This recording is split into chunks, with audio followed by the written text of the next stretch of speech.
이 끝단은 끝없는 미로 어서와요 기묘한 유랑 극단 여긴 진실과 거짓이 뒤섞인 땅 피아노가 울리고 바이올린이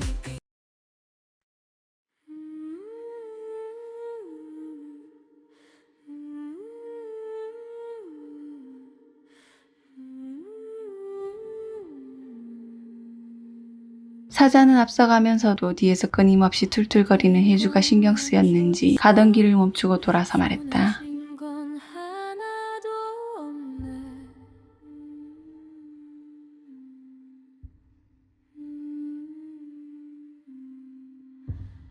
그곳 사자들이 여태 보였던 패턴과는 사뭇 다른 모습에 순간 당황한 그녀가 말끝을 흐리자 그가 다시 말했다. 깨닫지 못한 채 웃고 있던 그 순간조차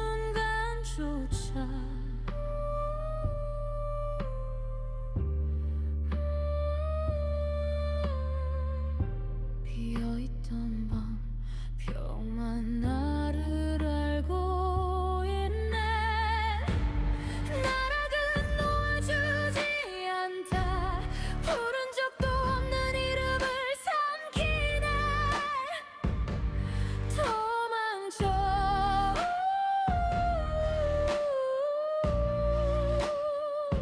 도망쳐도 발목에 감긴 어둠이 웃는다.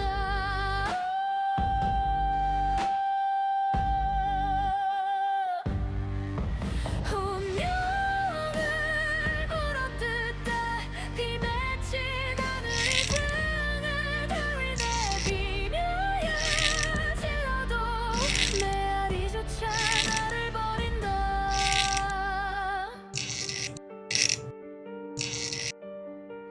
주어진 거다. 혜주는 구천이라는 곳이 알면 알수록 영 마음에 들진 않아도 더 머물고 싶은 마음이 간절했다. 이제 어느 쪽이든 정해진 길로 가게 되면 다신 사랑하는 가족을 볼 수도 만날 수도 없다는 건 확실했기에 그곳이 지옥이라도 머물며 한 번이라도 더 잠시라도 더 그들을 만나고 함께하고 싶었다.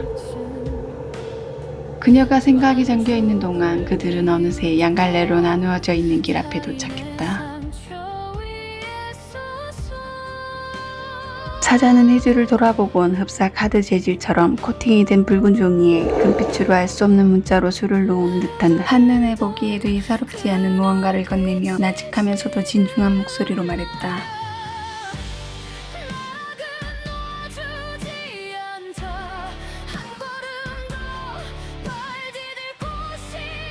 말이 끝나자 그의 손에 있던 것이 어느샌가 자연스레 그녀의 손에 쥐어졌다. 그건 환생을 하는 영혼이라면 필히 지녀야 할 환생권이었다.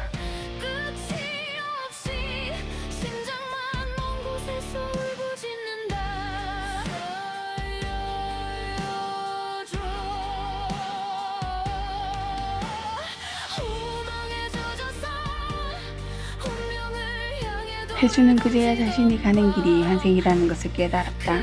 지옥으로 가길 당연히 바라진 않았지만 그렇다고 환생을 원하지도 않았었다. 게다가 이젠 소위 말하는 귀신이 되더라도 가족의 곁에서 더 머물고 싶은 마음이 간절했기에 더더욱이 그 길이 탐탁지 않아 거부하고 싶었다. 혀끝에서 썩어가는 기도의 잔향 이제야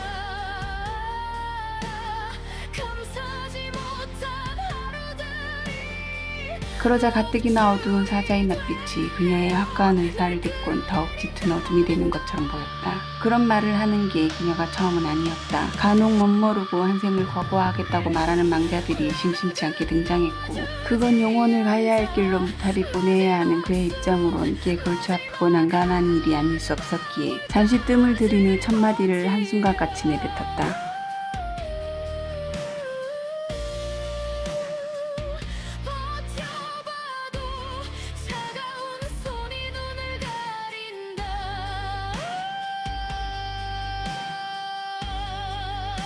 혜주는 그가 보이는 반응으로 보아 다른 길은 천국이나 황천길이 아닐 거라는 건 충분히 예측할 수 있었다. 그럼 남은 길은 굳이 알려하지 않아도 결코 자신에게 이로운 길이 아닐 것은 뻔했기에 가족을 만난 후부터 줄곧 가져왔던 생각을 속으론 잔뜩 긴장하면서도 겉으론 뾰족하게 나를 세우며 퉁명스레 되물었다.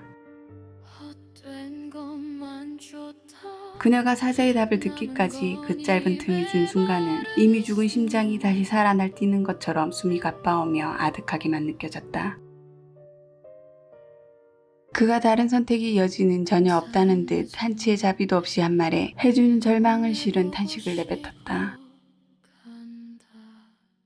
다시는 가족을 볼 수 없다는 것에 크게 낙담한 그녀는 그럴 바엔 한 생보다 차라리 그대로 사라져버리는 게 낫겠다는 생각에 사로잡혀 넉넉고 애꿎은 허공만 노려본 채 꼼짝도 하지 않았다. 그때 그 모습을 말없이 물끄러미 보던 사자가 다시 입을 떼며 신랄 같은 희망을 주는 말을 했다.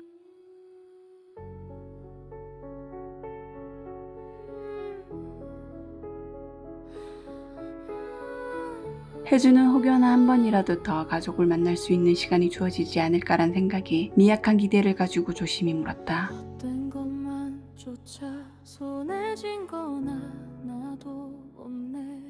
멀어진 귀는 나를 버렸지. 그러나 그는 끝내 절망만 던져주고 매정하게 모습을 감춰버렸고 기대는 산산이 부서져 내렸다. 그녀는 이제 정말 자신에겐 별다른 선택지가 없다는 것을 알고 모든 걸 체념하고 주어진 두 길 중에 진작에 생각했던 길을 선택하기로 마음먹고 빛의 문 반대쪽으로 무거운 발길을 옮겼다. 하지만 그곳에 들어섰을 때 펼쳐진 광경을 두 눈으로 직접 목도하자 충격과 공포에 휩싸여 그대로 얼어붙어 안으로 더 발을 들여놓을 수가 없었다. 거긴 단순히 자신이 생각했던 지옥의 형상 그 이상이었다. 지옥불에 끝없이 살이 타는 고통에 여기저기 비명이 난무하고 갖가지 죄에 따라 끔찍한 형벌에 반복해서 처해지는 것을 상상했었는데 그녀가 보고 있는 건 오직 암흑과 처절하고 잔인한 고요뿐이었다. 그곳은 지옥과는 다른 차원으로 영혼이 완전히 사라지는 소멸이 존재하는 공간이었다.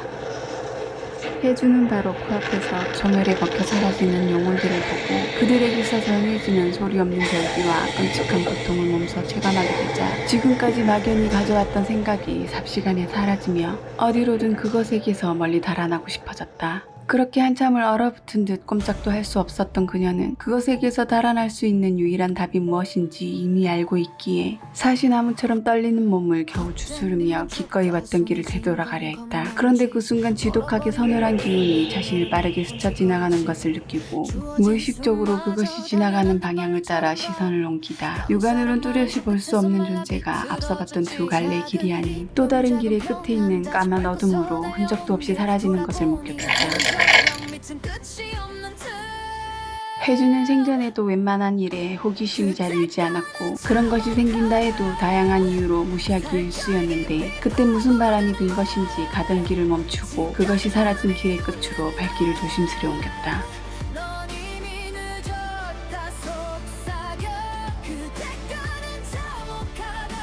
그녀는 지금보다 더 나빠질 것도 없으니 될 대로 되라는 자포자기한 마음으로 길의 끝에 다다랐음에도 멈추지 않고 까만 어둠 속으로 서서히 걸어 들어갔다.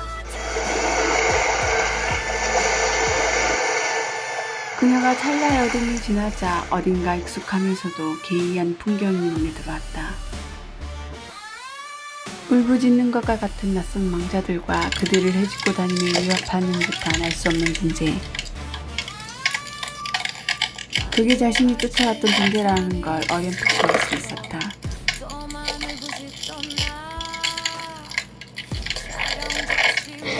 그리고 그 상황이 무엇인지 미처 인지하기도 전 이수의 존재가 붉은색을 어느 망자의 목에 걸어 그대로 끌고 자신이 왔던 길로 순식간에 사라지자 남은 망자들의 길을 째는 듯한 절규와 같은 통곡이 이어졌다.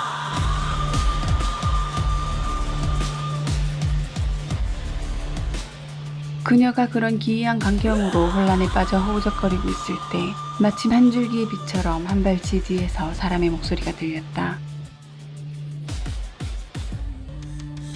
혜주는 혹여나 그것이 사라질세라 소리가 들리는 쪽을 향해 급히 몸을 돌렸다. 거기엔 자신과 비슷한 처지로 보이는 한 여자가 있었다.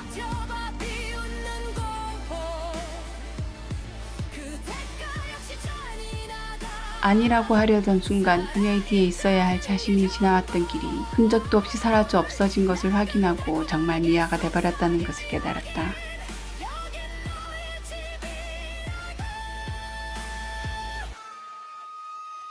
떨어지는 중인 걸까 아니면 이미 바닥일까 끝이 있긴 한 걸까 검은 벽만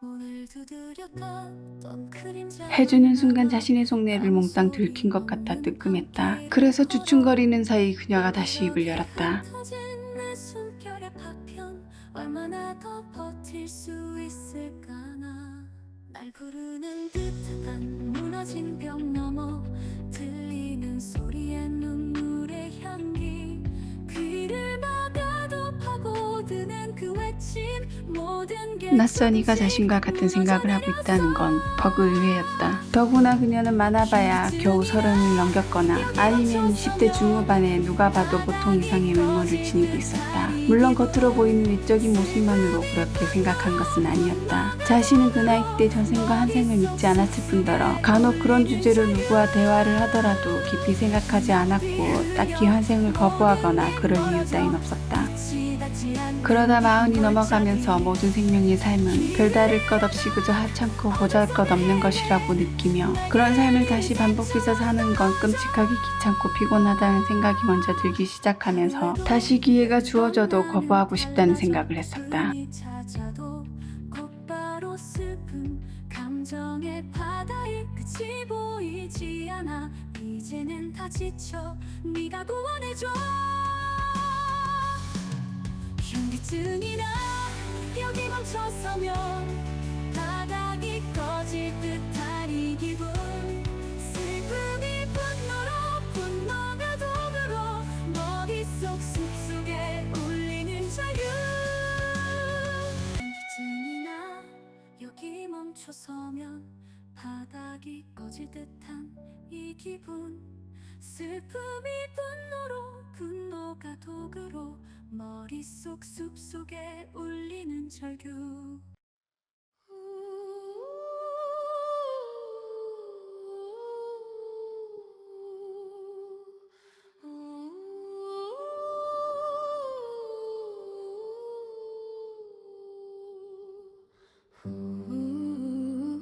목 끝에 걸린 손 해주가 뜬금없이 실소처럼 웃자 살짝 심기가 불편해진 그녀가 퉁명스레 웃음의 의미를 물었다. 헛된 것만 쫓다 시력을 잃은 마음 멀어버린 눈과 귀로 피 흘리는 징조를 못 봤지 주어진 것에 침뱉고 허기만 키워가다 늦게서야 발밑을 보니 그 아래는 끝이 없더라 공허의 나락이 날 부른 그녀는 괜히 오해한 것 같아 조금 미안한 마음이 들어 사과의 의미로 먼저 통성명을 했다. 도망친 적 없는 어둠 속으로 목이 찢어져라 울어도 여긴 회답이 없다 대가는 참혹했다 대가는 참혹했다 그녀들이 대화 산멸경에 빠져있는 동안 망자들은 통곡을 멈추고 초점 없는 눈으로 멍하니 한 곳만 응시한 채 산송장처럼 의미 없는 발길만 이리저리 옮기고 있었고 그런 모습은 해주에게 마치 영화나 게임 속에 등장하는 좀비를 연상케 했다.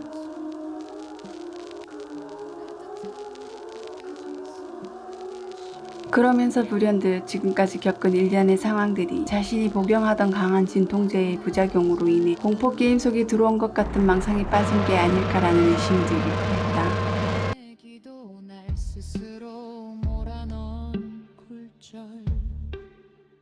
그러자 연지가 그건 아직도 버리지 못한 헛된 미련으로 현실을 제대로 지각하지 못하는 것에서 오는 착각일 뿐이라는 걸 일깨워주듯 지금 자신들이 처해진 상황을 바로 짚어주었다.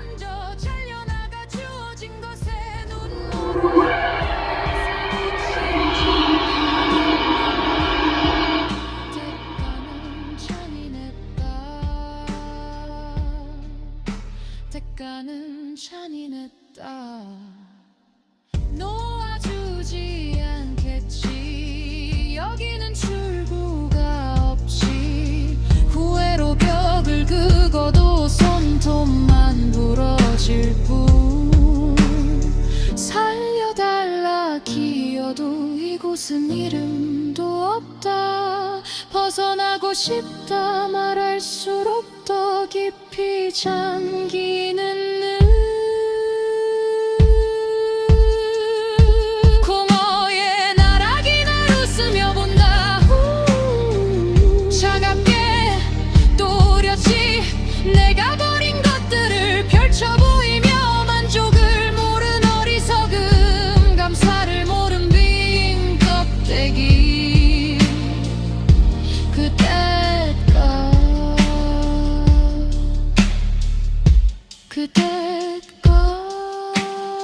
참혹하고도 냉정했다.